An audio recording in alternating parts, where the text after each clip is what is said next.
Right now, the city of Portland is going through its annual budget process, and it's a big undertaking this year, the city transition from the current form of government to a new one. So one thing that could be on the chopping block, at least in part, is the Portland Street Response Team. That's the program that reaches out to people who may be in crisis or who may be homeless and hanging out in a place where they're not welcome. The team responds to nonviolent calls as an alternative to police, but they're under the control of the city's Fire Bureau, led by Commissioner Rene Gonzalez, who's running for mayor.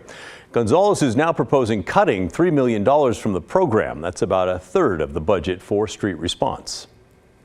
At the mayor's request, our public safety bureaus put together sort of a couple of different scenarios depending on what's available in the budget for them this coming cycle. And it's partially in response to address a lot of the one-time money that underlies Portland Street Response and chat. It's also partially to address some of what we call structural deficits inside Portland Fire. Literally to continue operating as they are right now, they need more continuous authorization. So there's two buckets. We got to deal with the one-time money problems, and we've got to deal with the structural deficit problems.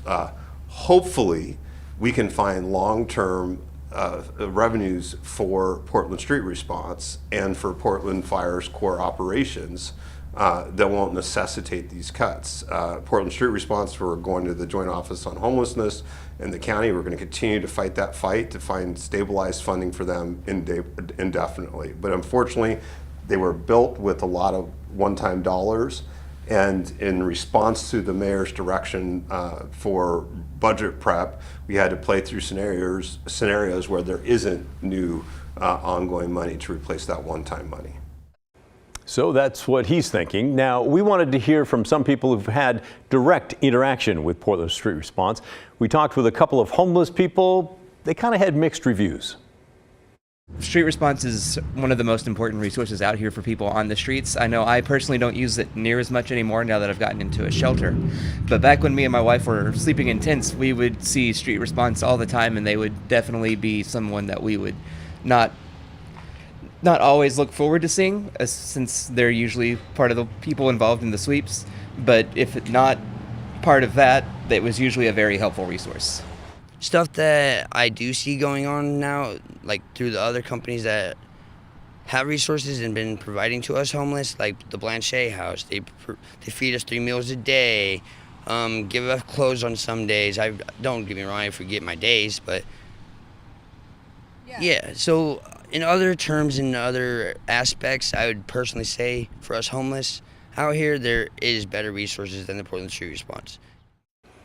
All right. At the same time, there are folks fighting hard to keep the program fully funded and to expand it so that they can respond to people 24 hours a day. A group called Friends of Portland Street Response started a petition that now has about 12,000 signatures. Let's take a look at some of the calls Portland Street Response goes on. Since they were formed, they've been called out more than 19,000 times. According to their data in 2023, that's the red line, they responded to about 1,000 calls a month. Most of those calls are in downtown Portland. You can see the brighter area in the map here, but they do go all over the city. About 65% of the people they encounter are homeless. They're called out to help with all kinds of things: medical concerns, falls, mental health crisis, overdoses, and assaults. At this week's budget work session, Portland City Commissioner Carmen Rubio, who's also running for mayor, said she wants to fund the Portland Street Response with money from the Portland Clean Energy Fund. I'm very interested in working with our city budget office on this, and specifically to look at the earned interest on the collected and confirmed PSEF surcharge revenue, specifically for this time while we're looking for more funding to stabilize it for the long term. And I want to be clear, it's entirely independent from the resource funds of PSEF. This is very discrete funding, and I'm proposing a minimum of maybe $3 million as a one-time allocation for Portland Street Response to make sure that it has the runway that we need together to kind of figure out what happens and how to stabilize it for the long term. Portland Mayor Ted Wheeler says he's, quote, happy to have that conversation. And today, the Oregonian is reporting that Gonzalez wants to use $12 million of that same fund to pay for street response and other Fire Bureau needs. He did tell us that cutting money from the program is only one proposed scenario and that different things can happen as the city works through this budget process. So, again, we want to know what you think.